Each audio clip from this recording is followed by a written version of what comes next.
আজকের এই ভিডিওতে আমি দেখাবো কিভাবে খুব সহজে আপনি এয়ারটেল ইন্টারনেট সেটিংস চালু করতে পারবেন।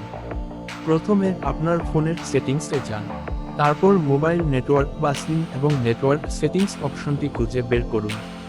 এবার যেই সিমে এয়ারটেল ব্যবহার করছেন সেই সিম সিলেক্ট করুন। তারপর অ্যাক্সেস পয়েন্ট নেমস VPN অপশনে ক্লিক করুন। এখানে যদি কোনো সেটিংস না থাকে তাহলে নিচে অ্যাড নিউ VPN অথবা নিউ VPN অপশনে ক্লিক করুন। এবার নিচের মতো করে সেটিংস দিন, নেম এয়ারটেল, VPN ইন্টারনেট, বাকি অপশনগুলো ফাঁকা রাখুন। সবশেষে সেভ করুন এবং নতুন তৈরি করা এয়ারটেল VPNটি সিলেক্ট করুন। ব্যাস, এখন আপনার এয়ারটেল ইন্টারনেট কাজ করা শুরু করবে। তারপরেও যদি ইন্টারনেট না চলে তাহলে মোবাইলটি একবার রিস্টার্ট দিন। Let's set up the internet settings for iPhone.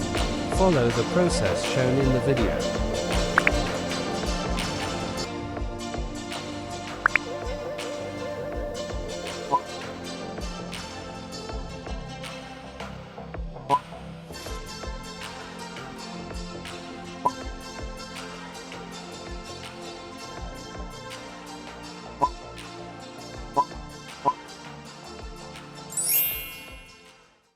If you found this video helpful, please like, share, press the bell icon and subscribe our channel.